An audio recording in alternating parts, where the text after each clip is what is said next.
Hey guys, Robert and Ingrid here, and we're about to see Hot Fuzz. You know about this one? I do. I'm casually familiar with it, but I've never watched the movie all the way through. One of my favorite gags. The greater good. Shut it!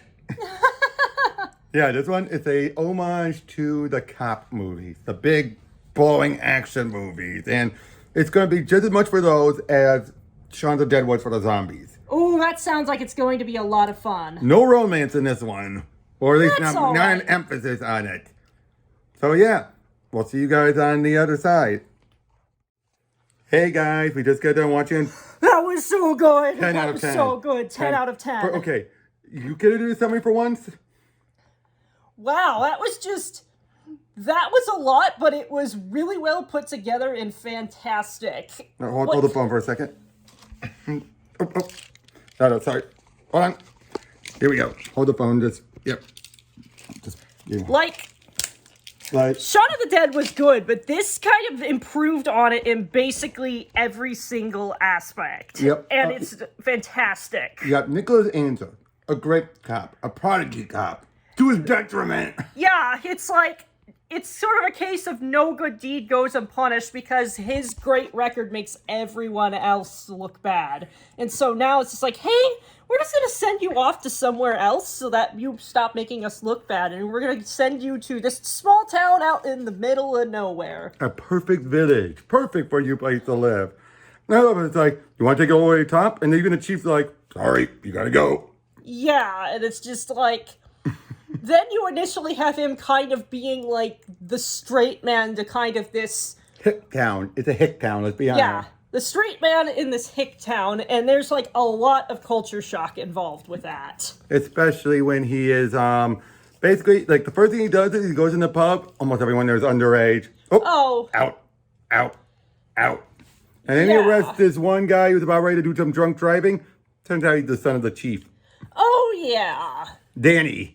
Okay, let's compare Angel to Shaun and Danny to Ed.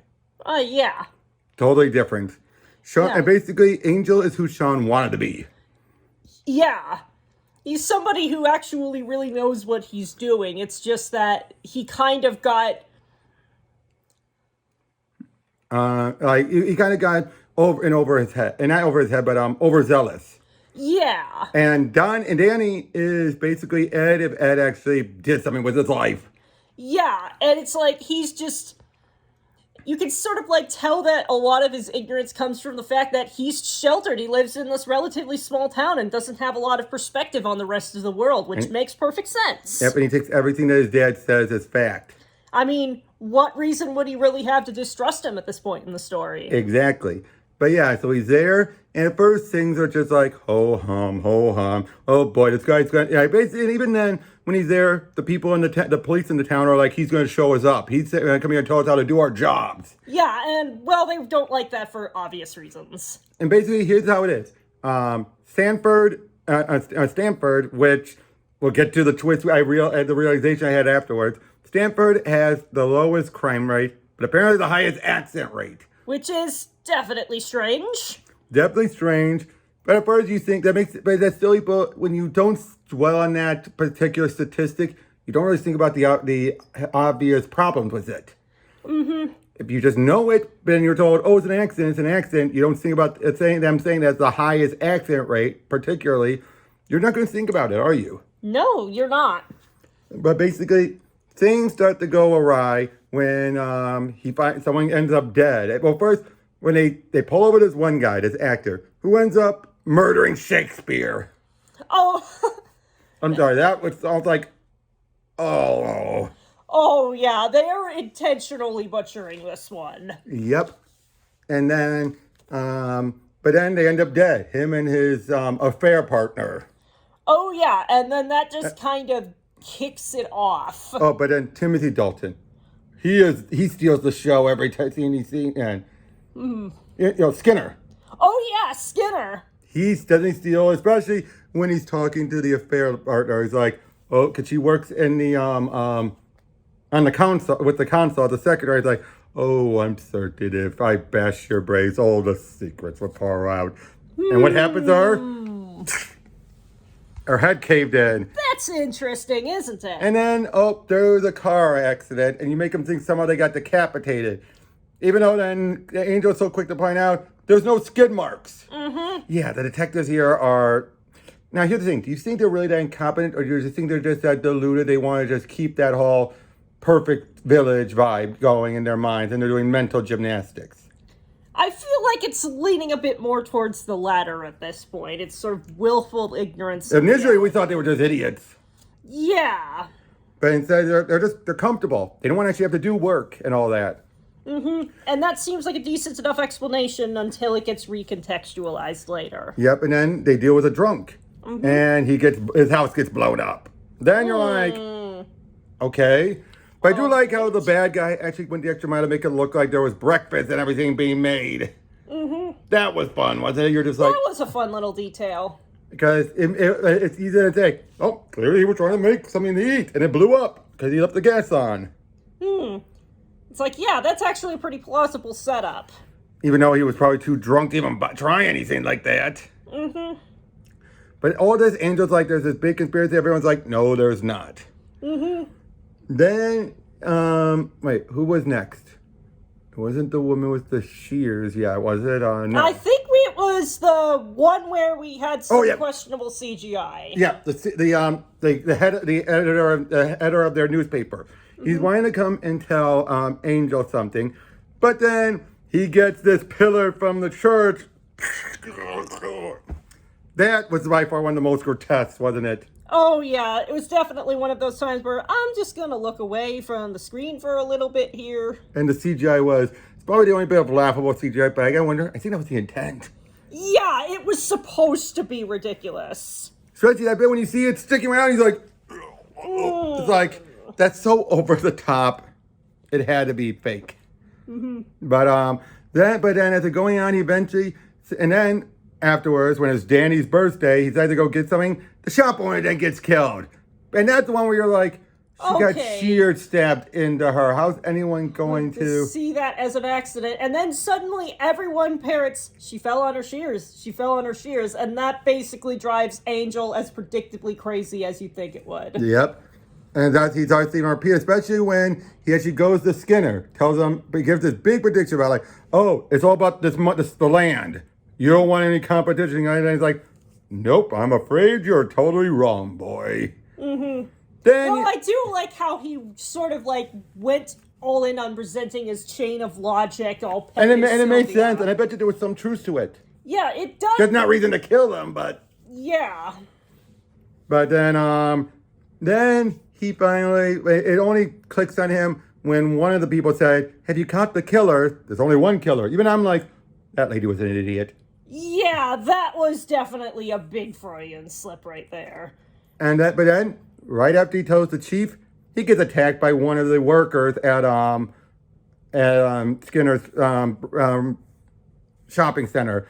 A guy known as they call Lurch. He goes, yarp, yarp.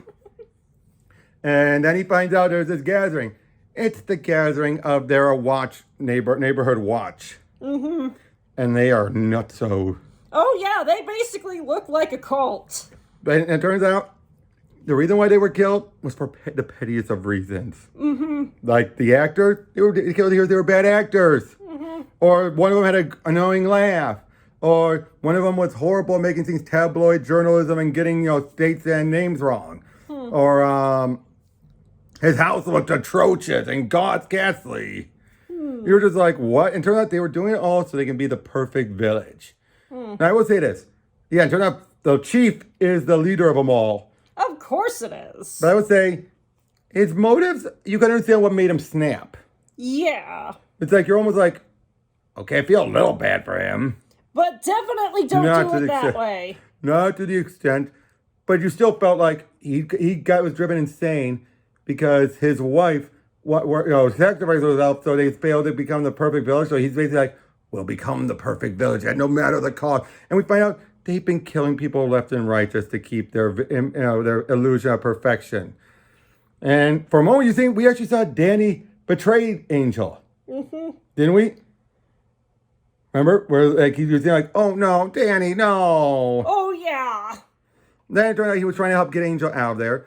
And now earlier we were saying about Danny always expected cops to be like the big movies, like Bad Boys and all that.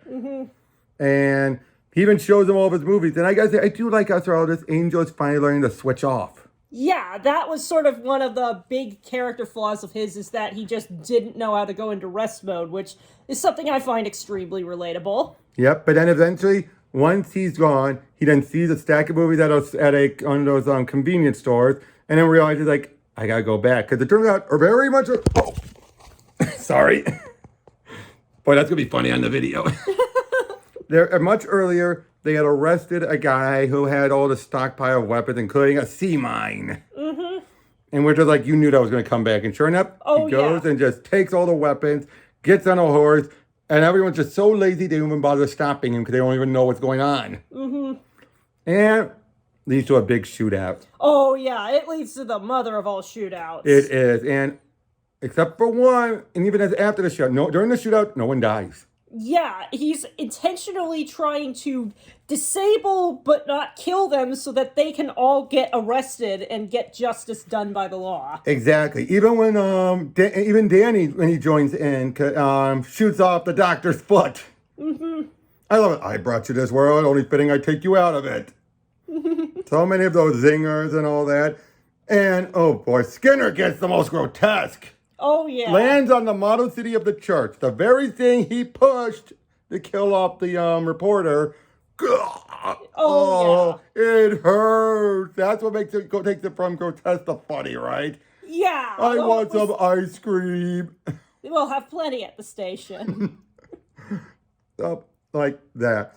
They did. Oh, there was a swan wandering around. Oh, yes, the swan. That was a fantastic little Chekhov's animal. Yep, especially when they finally capture it, and then when Danny's father tries to get away. Yeah, as it turns out, swans are mean.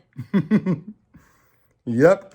And also during all this, the other cops, once they're there with the chief, Angel's able to convince them, saying, think about this. This doesn't make any sense.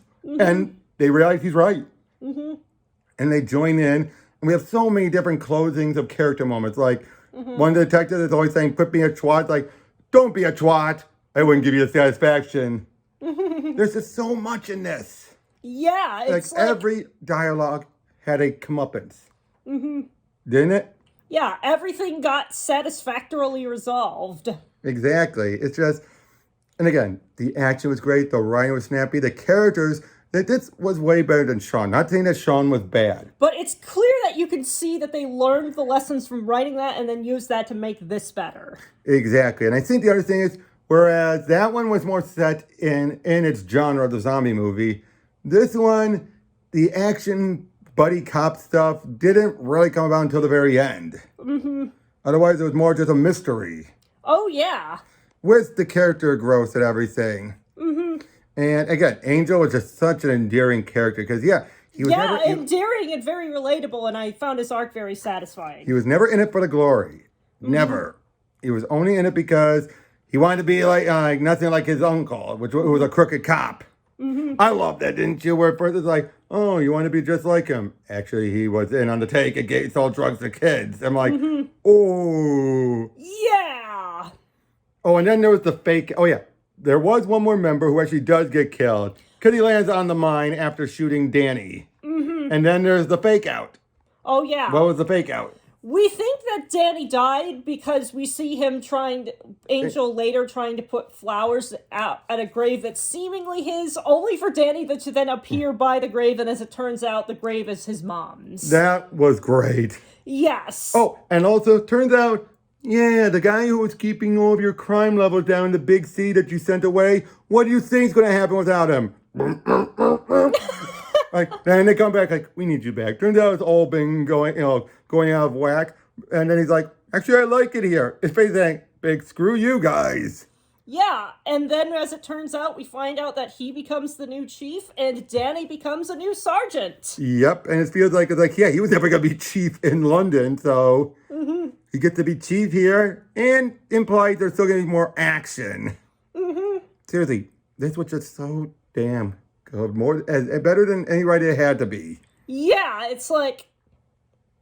Yeah, It's great. 10 out of 10. Go out and see it.